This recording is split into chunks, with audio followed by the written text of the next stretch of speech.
자, 안녕하십니까. 수험생 여러분들, 오늘은 그 197쪽의 특별권력관계를 나갈 차례죠. 그런데 이 단원을 나가기 전에 먼저 우리 소송의 종류를 한번 좀 살펴보고 가야겠어요.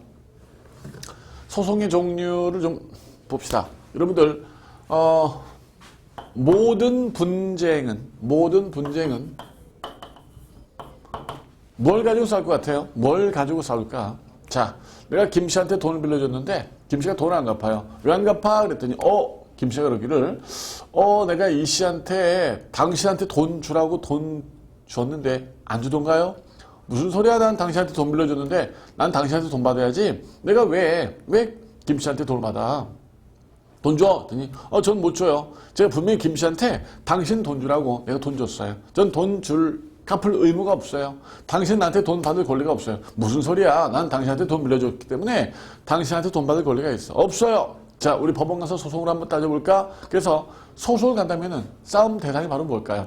나는 돈 받을 권리가 있느냐, 또 상대 측은 돈 줄 의무가 있느냐. 즉, 권리 의무 가지고 싸움 나는 거죠. 여러분들, 권리 의무가 바로 뭐예요? 법률 관계죠.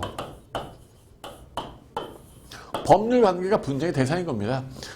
내가 아이패드를 구입했는데 아이패드가 고장났단 말이야. 환불해주세요. 그랬더니 환불 못 해준답니다. 나는 환불 받을 권리가 있는지, 저쪽은 의무가 있는지 소송 가서 다투면은 권리 의무 가지고 싸움이 나는 거죠. 그래서 여러분들, 형사소송을 제외하고는 다 법률 관계가 소송 대상이에요. 형사소송은 범죄자를 처벌하는 재판이기 때문에 그건 권리 의무의 문제가 아니라 범죄 사실을 증명하고 또 이 범죄 사실이 증명됐을 때 이 사람한테 어떤 법을 적용해서 처벌할 것인가, 이런 부분이 문제가 되는 것이지 주로 이제 권리 의무는 문제가 되지 않습니다. 그러나 그 형사소송 나머지 것들은 다 법률 관계, 즉 권리 의무가 소송 대상이라는 겁니다. 물론 국가랑 국민의 관계도 마찬가지겠죠. 국민과 국가도, 국가 대 국민도 권리 의무, 법률 관계가 소송 대상이 되는 것이죠. 자, 이러한 법률 관계가 사적인 법률 관계일 수도 있겠고요. 공적인 법률 관계도 있을 수 있겠죠. 만약 사적인 법률 관계가 소송 대상이라면 이건 민사소송이 돼요. 민사소송이 됩니다. 만약 공적 법률 관계가 소송 대상이라면 이것은 당사자 소송이 됩니다. 당사자 소송. 따라서 여러분들, 여기는 무슨 소송이고 여기는 민사소송이기만 하고, 국민은 그다음에 국가 대 국민은 당사자 소송 혹은 민사소송이 되는 거죠. 오케이? 국가와 국민의 관계도 여러분들 꼭 공법적 관계만 성립된 건 아니란 말이야. 그죠? 사적 관계 형성된단 말이야. 우리가 앞에서 살펴보고 온 어떤 관계가 있겠습니까? 여러분들, 국고관계 같은 경우는 바로 민사관계가 되는 거죠. 그래서 민사소송과 당사자소송은 본질을 같이 하고 있어요. 개를 같이 합니다. 다만 사적 법률 관계냐 공적 법률 관계냐라는 차이밖에 없습니다. 자, 그러면 여러분들, 공적 법률 관계가 되려면 당사자 소송은 주로 무엇이 원인이 되어야겠어요? 처분 등을 원인으로 하는 경우가 많겠죠. 처분 등을 원인으로 하는 법률 관계가 있겠고요. 그래야 이게 원인이어야만 공적 법률 관계가 되는 거죠. 이것이 원인이어야만, 혹은 기타 공법상의 법률 관계, 기타인지 공법상의 법률 관계, 이런 것들이 바로 당사자 소송인데, 현재 행정소송법을 보면 그렇게 되어 있습니다. 당사자 소송이란 처분 등을 원인으로 하는 법률 관계 혹은 기타 공법상 법률 관계를 다투는 소송이다라고 되어 있어요. 자, 문제는 처분 등을 원인으로 하는 법률 관계가, 이게 좀 문제가 됩니다.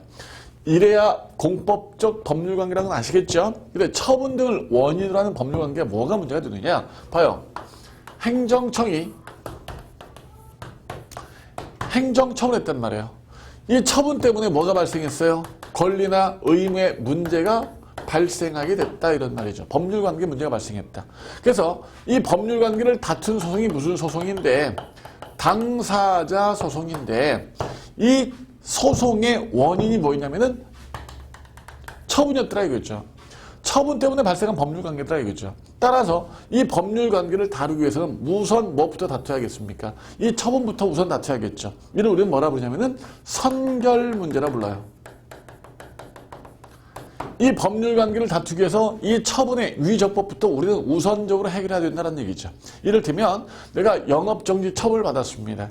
영업정지 처분이 위법해요. 그 위법한 영업정지 처분 때문에 내가 피해가 발생했단 말이야. 국가, 당신들의 영업정지 처분이 잘못돼서 나는 피해가 발생했으니 당신들한테 돈 받을 권리가 있어. 당신은 돈 갚을 의무가 있어. 자, 법률관계를 갖고 싸우고자 합니다. 처분이 원인이 되는 거죠. 그러면 이 처분이 정말 위법인지 아니면 적법인지부터 우선 해결해야 된단 말이에요. 그죠? 그래서 우선 행정처분부터 해결해야만 당사자 소송을 해결할 수 있을 텐데 이걸 따지고 그 다음 이걸 또 따지고 너무나 복잡한 거예요. 야, 차라리 말이야 처분 등을 원인으로 하는 경우, 이런 경우 주로 처분을 그냥 소송 대상으로 하면 어떨까? 소송을 그냥 처분을 해버리자. 처분. 이걸 놔두지 말고 처분을 취소해버려라. 라거나 처분이 무효인지 좀 확인해달라거나 그러면 복잡하게 여기까지 갈 필요가 없지 않냐. 그래서 여러분들 법 이론하고 아무 상관이 없지만 정책적인 이유 때문에 타당성, 합리성 뭐 이런 것들이 좀 능률성이겠다라고 싶어서 처분을 소송 대상으로 삼는 항고소송이라는 것이 등장하게 됩니다. 만들어냈습니다. 없는 걸 만들어냈어요.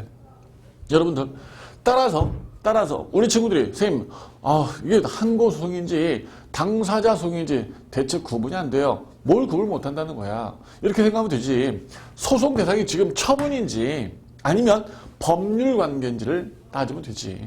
법률관계란 말이 뭐하지? 처분 이외의 공법적 관계를 다루면 다 당사자 소송 이렇게 다투면 되는 거야. 따지면 되는 거야. 따라서 여러분들 영업정지 처분을 취소하라 라면 뭐가 되는 거예요? 뭐가 소송 대상이야? 영업정지 처분이 대상이잖아. 따라서 그 소송은 무슨 소송이 되겠어요? 당연히 항고소송이 된다 이런 말이에요. 오케이? 근데 그 영업정지 때문에 나 피해 발생했으니까 돈 달라. 돈 달라는 처분이 아니잖아. 소송 대상이. 돈 달라잖아. 법률관계죠. 돈 받을 권리가 있다는 거죠. 당사자 소송이 되는 거야. 오케이? 내가 징계처분을 받았어요. 파면을 당했습니다. 파면을 취소하라. 그럼 뭐가 되는 거야? 항고소송이 되죠. 파면 처분, 징계처벌 소송 갖고 하는 거잖아요. 그죠? 근데 파면이 잘못돼가지고 내가 공무원의 지위가 박탈되는데 나 아직도 공무원의 지위임을 확인받고 싶다. 파면 처분 취소됐잖냐. 나 공무원 지위를 확인받고 싶다 그러면 뭐가 되는 거죠? 당사자 소송이 되는 거죠. 오케이?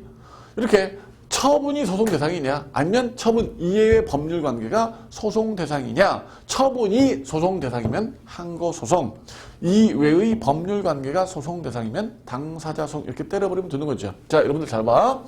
항고소송은 처분을 소송 대상으로 삼기 위해서 없는 소송을 정책적으로 만들어냈다라고 했어요. 만들어냈습니다.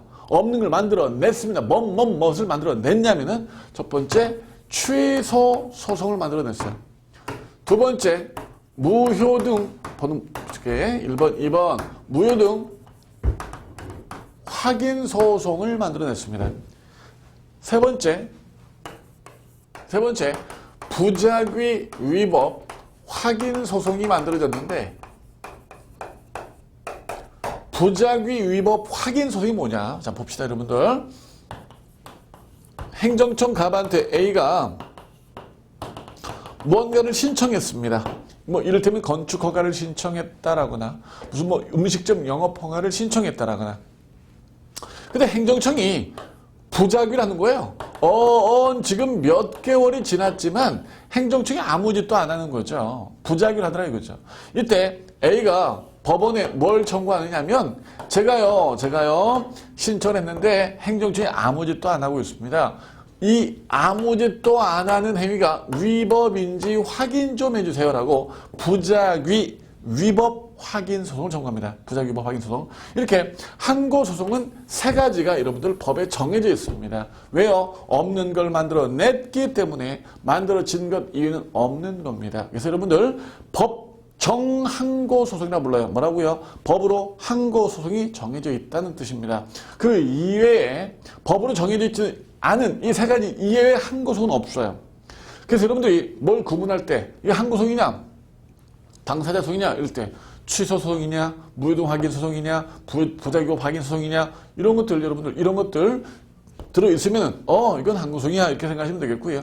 항고소송은 없는데 편의를 위해서 만들어냈죠.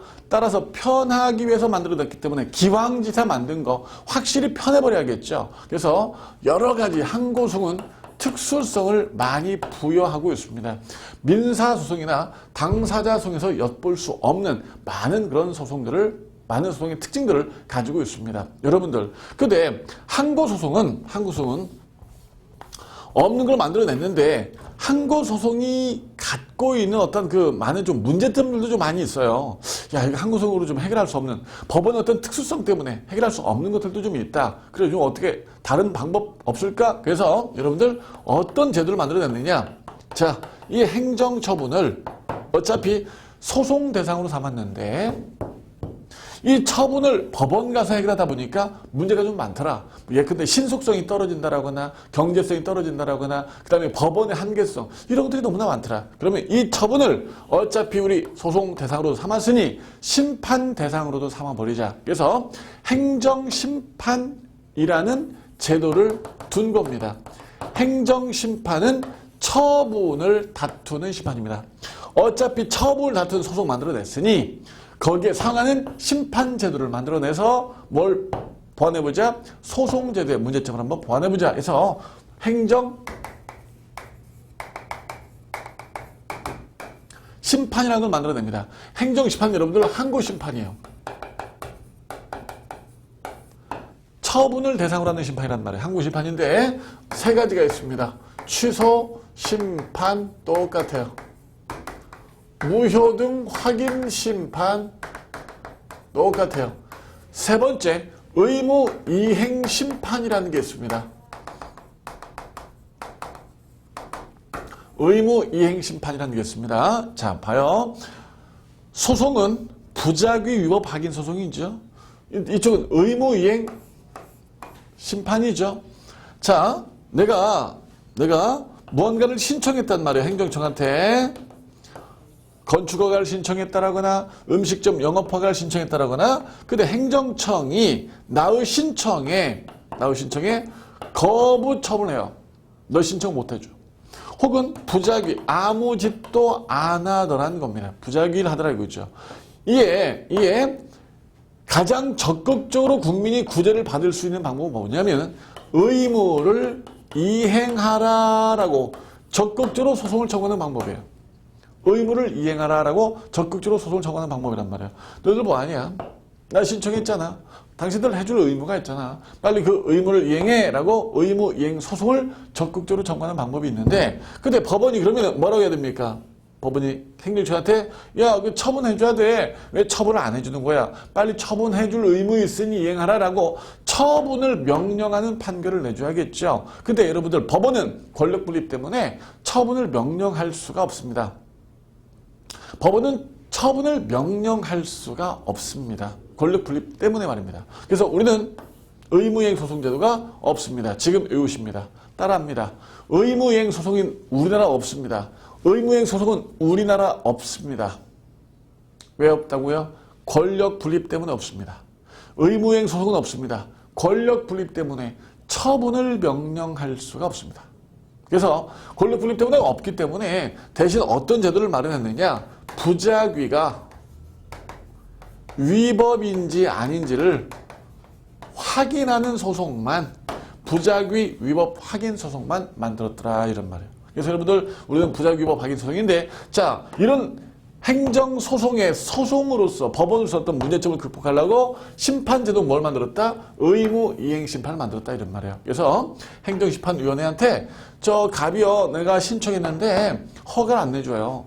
허가 내줄 의무가 있잖아요. 의무를 이행하라고 좀 해주세요 라고 하면 행정심판위원회가 어이 갑 의무 있네. 빨리 그 의무 이행해줘 라고 의무 이행을 촉구할 수 있습니다. 권력 분립 전혀 문제 안 되죠? 행정심판위원회는 행정청이기 때문입니다. 그래서 여러분들 행정심판 그다음에 행정소송이 있는데 행정심판은 항고심판이에요. 처분이 대상이고 행정소송은 항고소송, 처분이 대상인 것도 있고 이렇게 당사자송, 법률관계인 것도 있습니다. 그러면은 행정소송은 이렇게 두 개밖에 없느냐? 항고소송과 당사자소송 두 개밖에 없느냐? 아니, 두 개가 더 있어요. 민중소송이라는 게 있어요. 민중소송이라는 게 있어요. 그 다음에 기관소송이라는 게 있습니다. 민중소송, 기관소송이 있는데 여러분들 이 두 개는 객관소송으로서 우리 지난 시간에 객관소송 배웠어요. 소송 목적이 자신의 권익구제가 아니라 뭐에 있다? 행정의 적법성 추구에 있다라고 배웠죠. 객관소송으로서 남소 패단의 문제가 있기 때문에 우리는 철저한 열기주의를 취하고 있습니다. 그래서 여러분들 민중소송과 기관소송은 큰 의미를 부여하지 마세요. 행정소송이 이만큼 네 가지가 있습니다. 네 가지를 100으로 잡았을 때 이건 한 1%, 100에서 1% 정도만 잡아두시고 당사자소송 한 10%, 나머지 다 항고소송이에요. 그렇게 비중을 두시면 됩니다. 그렇게 비중을. 자, 여기 이 네 가지가 행정소송이에요. 항고소송, 당사자소송, 민중소송, 기관소송 네 가지가 있어요. 여기 행정심판이 있어요. 이건 뭐라고 했어 방금? 행정소송이 있다라고 했죠? 네 가지. 그 다음에 행정심판을 합쳐서 행정쟁송 이렇게 부릅니다. 행정쟁송. 그래서 앞으로 선생님이 행정쟁송이라는 말을 아주 많이 할 텐데 행정쟁송은 심판과 소송을 말하고 심판은 항고심판만이고 소송은 네 가지가 있지만 특별한 말을 하지 않으면 소송 이렇게 말하면 항고소송을 의미한다라고 여러분들이 그렇게 받아들이면 큰 문제가 없을 거예요. 오케이입니까? 이 부분은 우리 행정법에 정말로 바탕지식입니다. 정말로 소송 구조가 이렇게 돼 있다. 심판 구조가 이렇게 돼 있다라는 것을 꼭 기억해 두시고 자기 끝까지 아니 여러분들 시험 보는 날 그날까지 이틀을 계속 잡고 오셔야 됩니다. 오케이 말입니까? 오케이. 처분을 대상으로 하느냐 이외의 모든 법률관계 대상이냐 놔두시고 그 다음에 심판은 행정심판위원회에서 하는 것인데 처분을 대상으로 하기 때문에 항고심판이다. 됐습니까? 됐습니다. 자, 우리 한번 이거 지워 갈게요. 예. 자, 이제 여러분들 우리 특별근로관계 들어갑시다. 197쪽입니다. 보세요.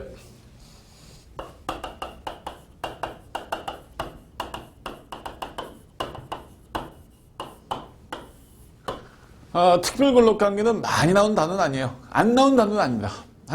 그래요. 어쩌다 가끔 출제가 되는 부분입니다. 퍽 어렵지 않습니다. 일단 특별근로관계는 영미법계는 없다. 영미법계는 없다. 대륙법계에 있다. 대륙법계에 있다.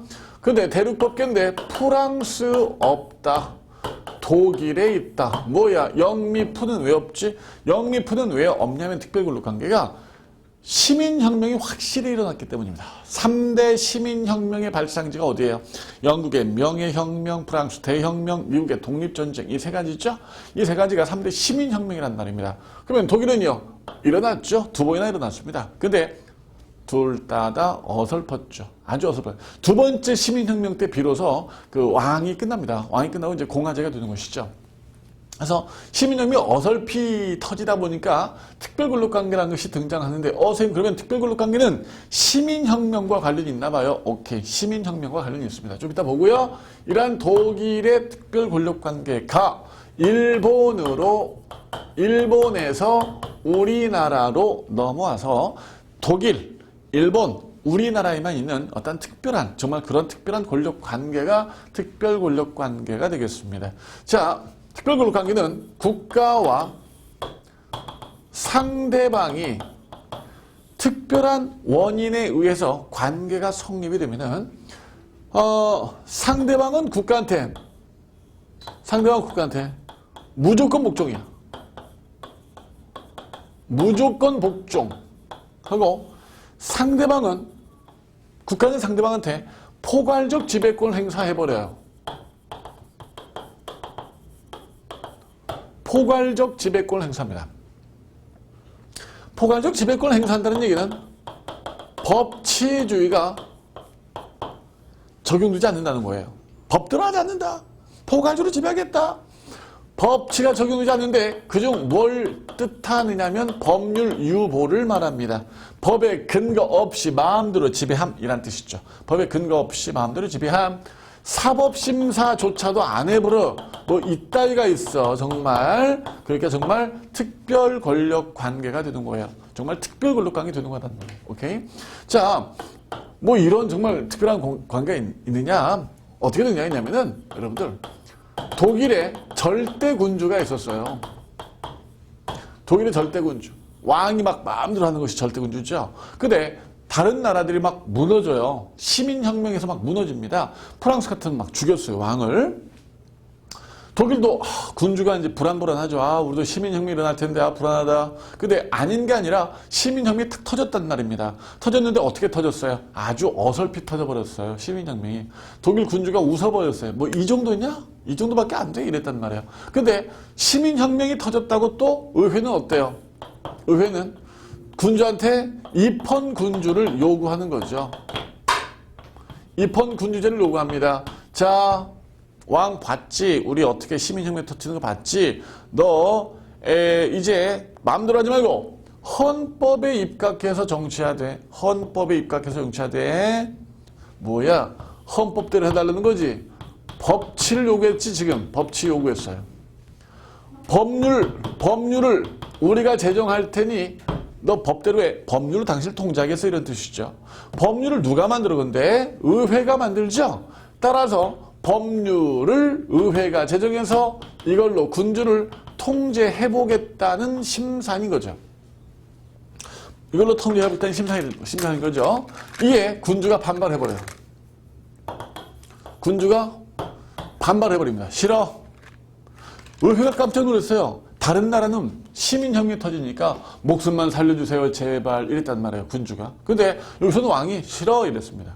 그 정도 뭐 시민혁명 갖고 뭐 달러 어떻게 해보려고? 싫어 이랬어요. 그러니까 의회가 당황해서 군주를 찾아갑니다. 우리 타협합시다요. 타협합시다. 정말 뜨거운 맛을 봐야 쓰겠어. 꼭 피로 봐야 쓰겠습니까? 좋은 게 좋은 거 아니요. 당신이 만약 법대로만 해준다면은 우리가 당신한테 이런 걸 주겠어. 뭘 줄 거야? 법으로부터 일정 자유로운 영역을 드리겠소. 어떤 거?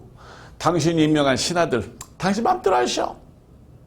당신이 세운 학교, 왕립학교. 당신이 세운 병원, 왕립병원. 당신이 세운 도서관, 왕립도서관. 그건 당신이 세웠으니 당신 돈 나가는 거잖아. 당신 마음대로 해. 그러나 나머지는 법대로만 해주시오. 그러면 나 그 영역, 법으로부터 자유롭게 해드릴 테니. 그러니까 왕이 뭐요? 내 마음대로 할 수 있는 영역을 좀 주겠다고 나머지 법대로 좀 해주면 그래, 그러십시다. 라고 해서 군주와 의회가 타협을 했던 겁니다. 그래서 왕, 그 다음에 신하, 여기 국민, 여기 뭘 얻으려고? 법치를 얻어내려고 여기 법치로부터 자유로운 영역을 주게 되는 거죠. 오케이? 여기가 뭐가 되는 거야? 특별권력관계. 법이 적용되지 않고 포괄적으로 지배할 수 있는 특별권력관계. 여기가 바로 일반 권력관계, 관리관계, 국고관계가 되는 거죠. 오케이? 자, 지금 오늘날의 표현으로 바꾸면 어떻게 될까? 오늘날의 표현으로 바꾸면 공무원, 여러분들 공무원, 군인, 국공립학교, 국공립병원, 국공립도서관 이런 것들이 바로 특별권력관계가 되겠죠. 자, 이래서 성립이 됐고요. 이론적으로는 어떻게 토대를 마련해 주느냐. 폴 라반트, 옐리네크, 이런 사람들이 있는데요. 이런 사람들이 이런 말 합니다. 법규는 인격 주체끼리만 통한다. 인격 주체와 인격 주체끼리만 법규가 통한다. 이거 우리 배웠습니까? 그랬죠? 인과 인끼리만 법이 통한다. 인 대 비인은 법이 통하지 않는다. 이랬습니다. 그런데 국가는 하나의 법인격이지 않냐는 거예요. 국가는 하나의 법인격이지 않냐. 따라서 하나의 인격 주체들끼리만 법이 통하는데 국가는 법인이니까 이 안으로는 법이 못 들어가지라는 말을 슬쩍 옐리네크가 흘렸더니 이걸 오토마이어가 줍는 거야. 야, 바로 그거야. 국가는 하나의 법인격이기 때문에 그 안으로는 법이 침투해 들어갈 수가 없어. 인격 주체끼리만 법이 통하는 거란 말이에요. 선생님, 하나의 인격 주체야. 그래서 물론 인격 주체는 그 이상적인 지덕체의 통합식 이게 아니죠. 권리나 의무를 향유할 수 있는 인격 주체야. 선생님, 안으로 법이 들어갑니까? 선생님, 위장한테 너 소화력 떨어졌어. 배 나와 요즘. 너 제대로 해 이거 못해? 이렇게 말할 수 있어요? 없어요? 없단 말이야. 그래서 하나의 하나의 인격 주체로는 법이 들어갈 수가 없기 때문에 이 안에는 법이 통하지 않는 거야 라고 이론적으로 토대를 마련해 주는 거죠. 그래서 여러분들 특별근로관계는 이러한 역사적 배경이 있고 이론적으로 폴 라반트와 옐리네크, 오토마이어가 이렇게 성립을 시켜줬어요. 그러면 현재 이제 우리나라 이야기를 합시다. 여기까지가 이제 성립 배경이란 말이야. 특별근로관계 성립된 배경인데 그럼 이제 우리나라는 어떤가? 지금부터 이제 우리나라 이야기 좀 합시다. 우리나라는 특별근로관계가 성립되기 위해서는 먼저 법률의 규정에 따라 특별근로관계가 되는 경우가 있습니다. 법률 규정에 따라 특별근로관계가 되는 경우가 있습니다. 이를테면 군입대 법 규정에 따라 특별근로관계가 되는 거죠. 교도소 재소자관계, 국공립병원에 강제 격리 수용되는 경우 이런 것들 다 특별근로관계입니다. 왜? 이거 왕의 신하죠. 왕의 시설물을 이용하고 있는 거죠. 무료로 말이죠.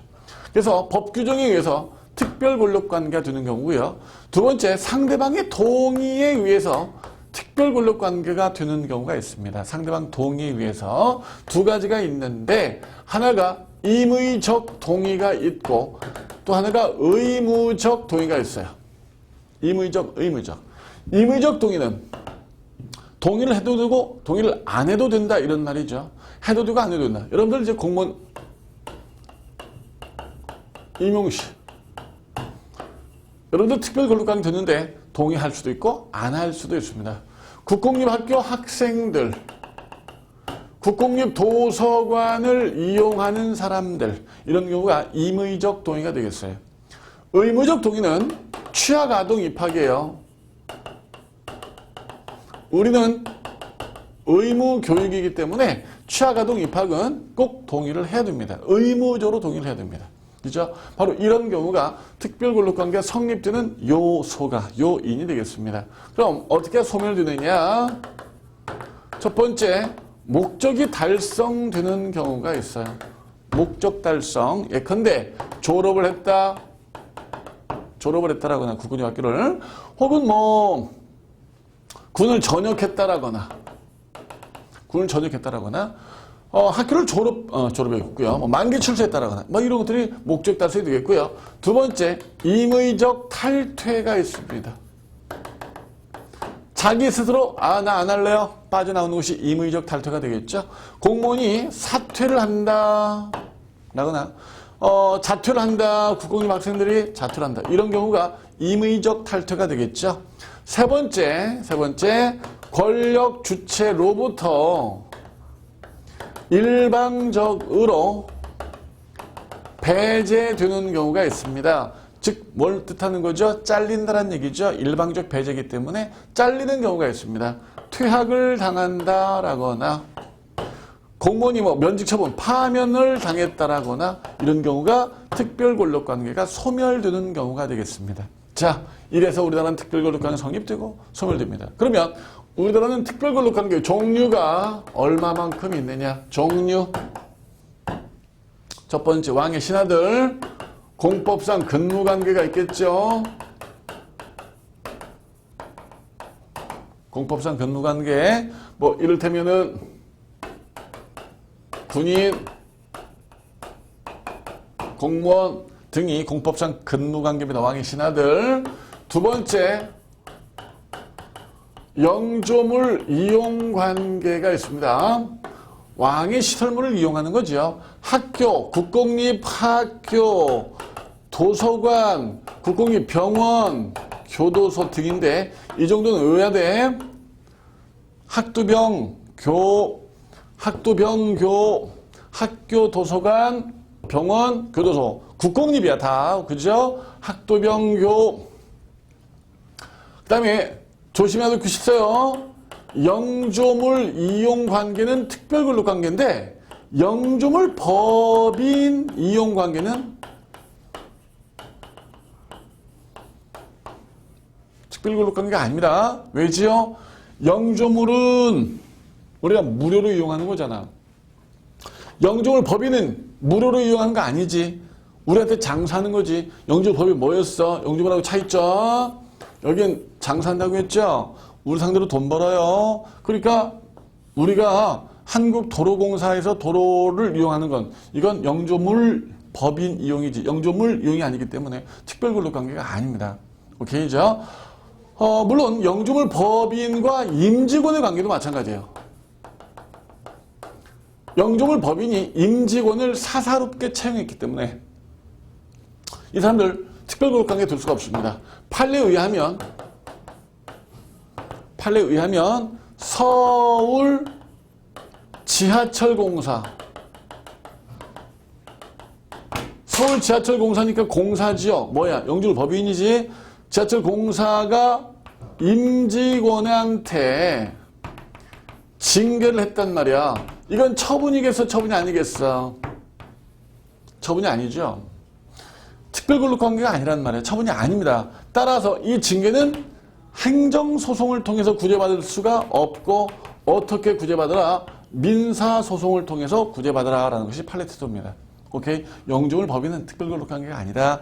영조물 이용이 특별근로관계다. 오케이? 자, 원래 이렇게 두 가지가 있어야겠지. 왕의 시설물을 이용하는 경우와 왕의 신하. 근데 지금 현재 우리는 두 개가 더 있어.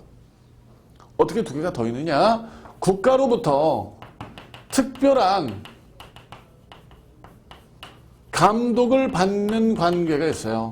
국가로부터 특별한 감독을 받는 관계가 있습니다. 누가 국가로부터 특별한 감독을 받겠습니까, 여러분들? 누가 특별한 감독을 받겠어? 당연히 공공단체, 공무수탁사인. 왜? 파생적 행정 주체니까. 파생적 행정 주체니까. 공권력 떼줬잖아, 국가가. 따라서 항상 감시, 관리 감독해야 할 거 아니야. 내가 준 공권력 잘 행사하고 있니? 감독 좀 받자. 특별한 감독을 받고 있습니다. 근데 이렇게 특별한 감독을 자기가 받는 것처럼 자신도 또 특별한 관리를, 감독을 하는 그런 공공단체가 있어요. 누구냐? 공공조합이에요. 왜? 공공조합은 누구를 데리고 있어요? 조합원을 데리고 있잖아. 그래서 자기가 국가로부터 감독을 받는 것처럼 자신도 조합을 관리 감독하는 거예요. 그래서 특별근로관계인데 우리 판례에 의하면 농지계량조합 지금은 없어졌어. 농지계량조합이 농업기반공사로 바뀌었는데 농지계량조합과 조합원은 특별근로관계다.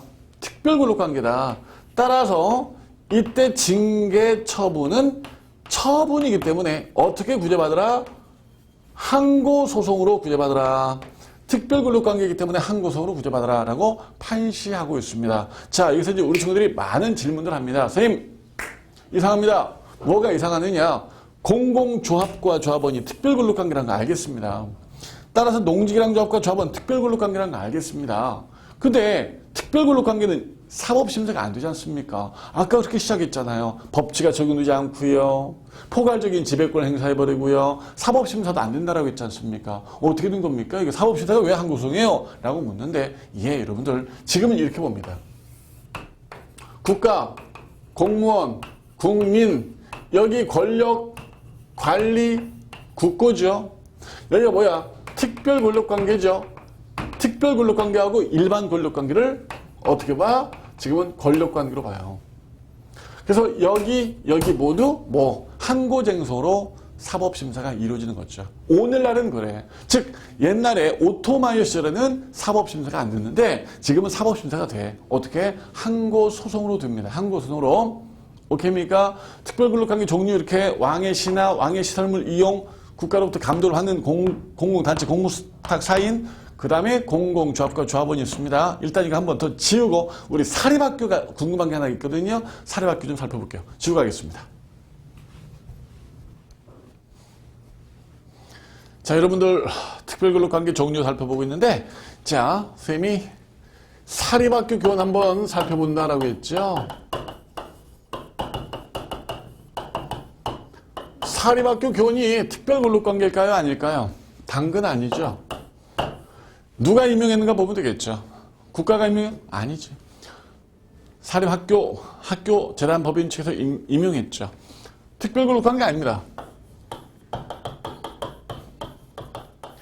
따라서 이분들이 징계를 먹었죠. 당신 학부형한테 봉투 받았지? 안 받았는데요. 받았잖아. 징계. 이때 징계는 처분이 아닙니다. 처분이 아닙니다. 따라서 어떻게 구제를 받아야겠어요? 이분은 민사법원 가서 민사소송으로 구제를 받아야겠죠. 그죠? 그런데 법이 하나 만들어졌어요. 어떤 법이 만들어졌느냐? 최근에 교원 지위 향상 특별법이라는 법이 만들어졌습니다. 교원의 지위를 향상시켜야겠다는 겁니다. 교원들이 너무나 지위가 떨어졌습니다. 뭐 학부형들이 학생들 보는 앞에서 뭐 뺨을 때린다라거나 교장 선생님이 학생들 보는 앞에서 뭐 교원에 뭐 쪼이트를 깐다라거나 안 되겠다. 교원 지위를 향상시키기 위한 법이 좀 있어야겠다. 그래서 교원 지위 향상 특별법이라는 법이 만들어지게 되죠. 그래서 교원들은 사립교원이건 국공립교원이건 이제 징계를 받게 되면은 교원 소청 심사위원회라는 행정청, 지금 편상 행정청 갑이라고 하니까 갑이라 할게요. 교원소청 심사위원회라는 행정청에 저 징계 먹었는데 이거 불합리한 징계입니다. 부당합니다. 위법합니다라고 소청심사를 하도록 되어 있어요. 먼저 민사소송 못 가요. 사립교원도 여기부터 가야 됩니다. 그럼 교원소청심사위원회가 뭘 해주냐? 땅땅땅 재결을 해줍니다. 재결을 해줍니다. 행정청이니까 심판, 재판은 다 재결이지. 그럼 이 재결에 불복하여 행정소송을 갈 수 있느냐?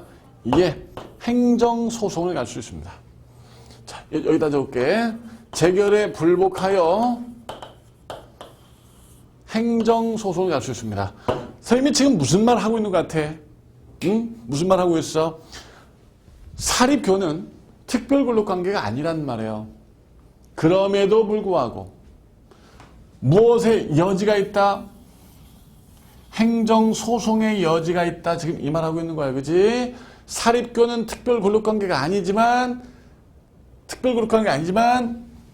행정소송의 여지가 있습니다. 따라서 여러분들한테 어떻게 묻겠어요? 사립교는 특별근로관계가 아니기 때문에 징계를 먹었을 때 행정소송의 여지가 없다. No.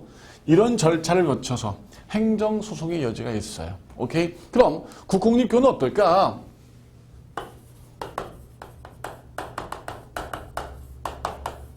국공립교는 당근 특별근로관계죠. 당연히 특별근로관계입니다. 따라서 국공립교원이 징계를 먹었어요. 이 징계는 처분이야. 그죠? 처분입니다.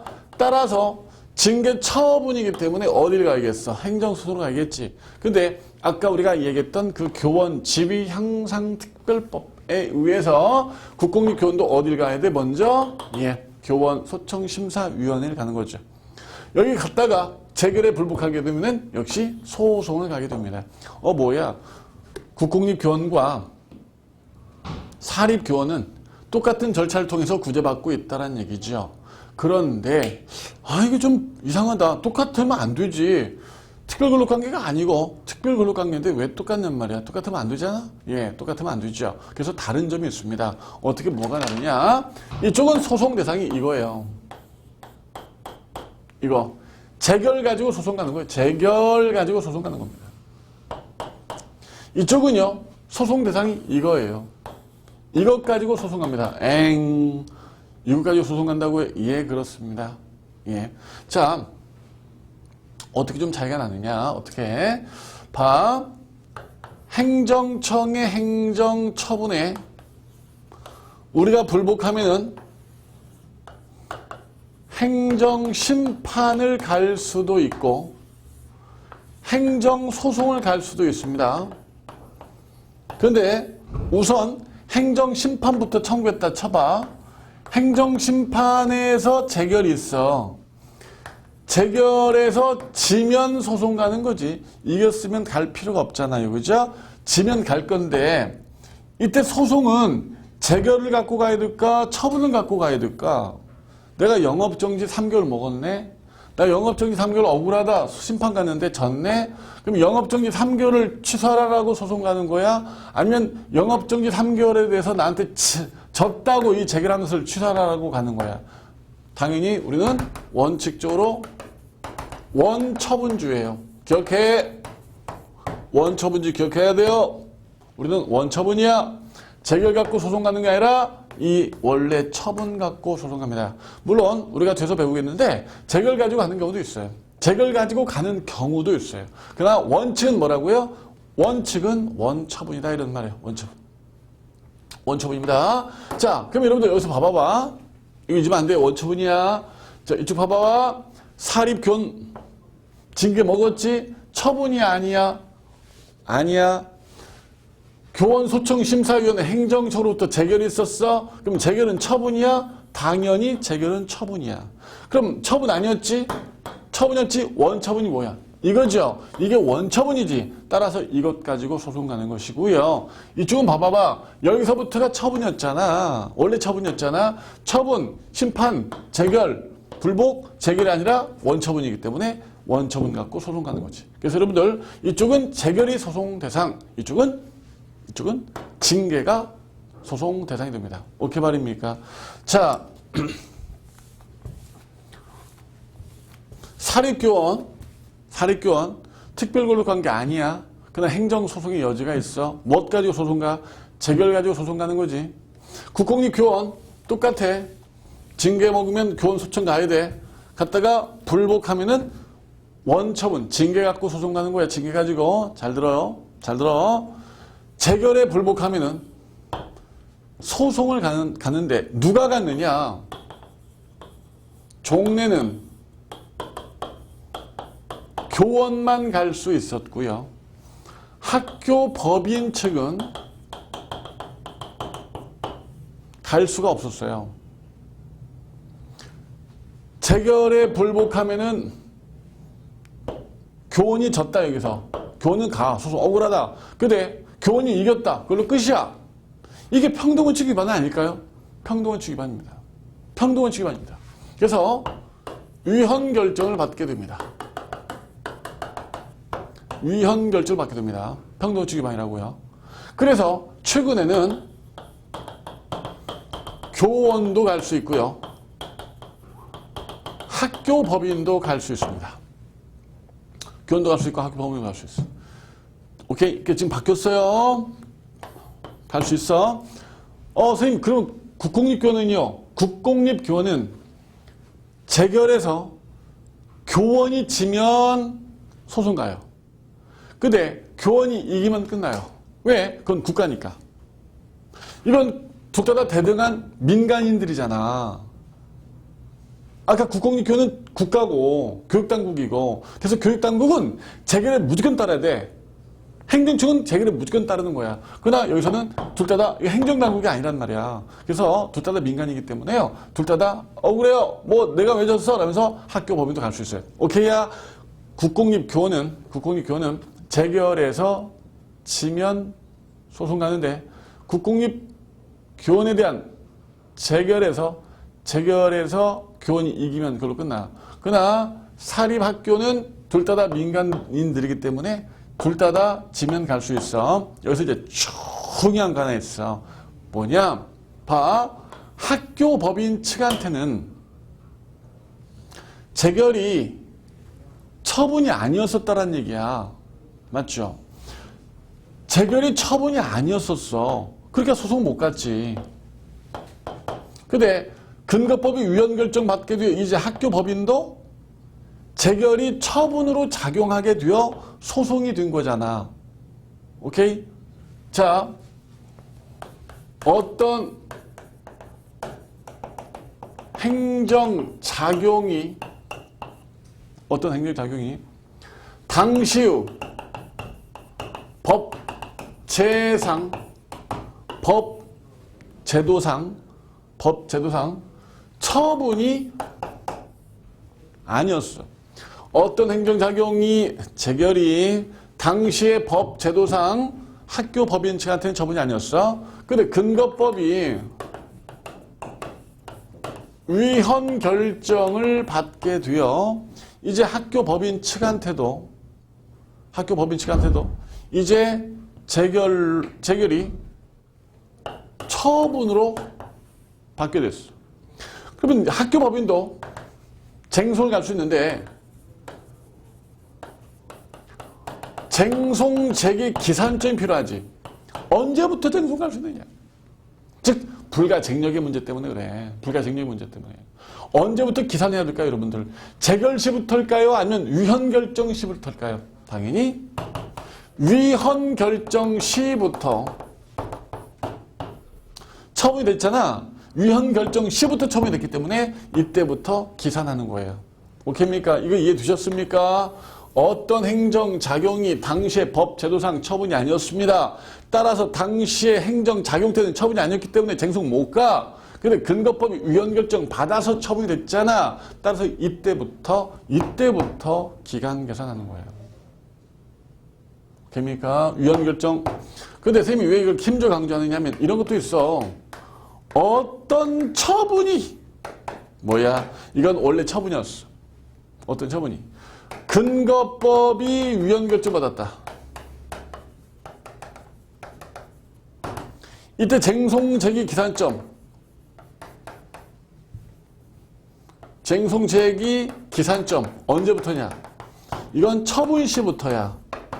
위헌결정 시가 아니야. 왜? 이건 원래 처분이었잖아. 어떤 처분이 이랬잖아. 그러니까 처분 때부터 소송 갈 수 있는 것이고 이건 처분이 아니었어. 위헌결정이 돼서 처분이 된 거야. 이때부터 비로소 쟁송 갈 수 있었잖아. 그래서 위헌결정 시가 되는 거야. 두 개 오케이입니까? 비교 꼭 해두셔야 돼요.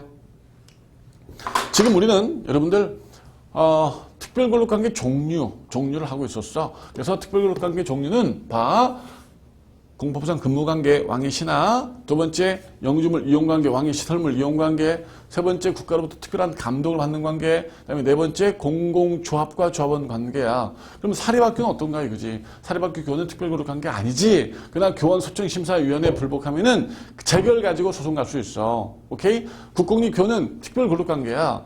징계 받으면 교원소청심사 들였다가 재결 가지고 징계 가지고 소송 가는 거야. 근데 사립교원이 옛날에 교원소청심사 거쳤다가 재결에 불복하면은 교원은 갈 수 있었지만 학교 법인 측은 못 갔어. 학교 법인 측이 억울하지. 내가 무슨 교육당국, 즉 행정청도 아닌데 왜 내가 그 재결에 따라야 되냔 말이야. 그래서 위헌소송 갔죠? 그래서 이제 위헌결정 받았네. 그래서 이제는 학교 법인 측도 갈 수 있게 됐습니다. 학교 법인 측도 갈 수 있게 됐는데 언제부터 갈 수 있는 거냐?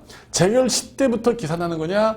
위헌결정을 받아 이제 갈 수 있게 됐으니 위헌결정시냐? 당연히 위헌결정시다라는 겁니다. 일단 여기까지 오케이입니까? 자, 특별권력관계 지금 진행 중에 있습니다. 다 안 끝났어요. 우리가 다음 부분이 있습니다. 특별권력관계 내용은 뭐가 있느냐? 또 우리는 특별권력관계를 인정해야 할 필요가 있느냐 없느냐 정말. 그 다음에 특별권력관계 오늘날 어떻게 변천되느냐를 좀 살펴봐야겠죠. 이건 우리가 다음 시간에 이어서 살펴보고요. 다음 시간에 특별권력관계가 끝난 다음에 역시 같이 정리하도록 하겠습니다. 자, 이 시간은 여기서 마치도록 하겠습니다. 수고하셨습니다.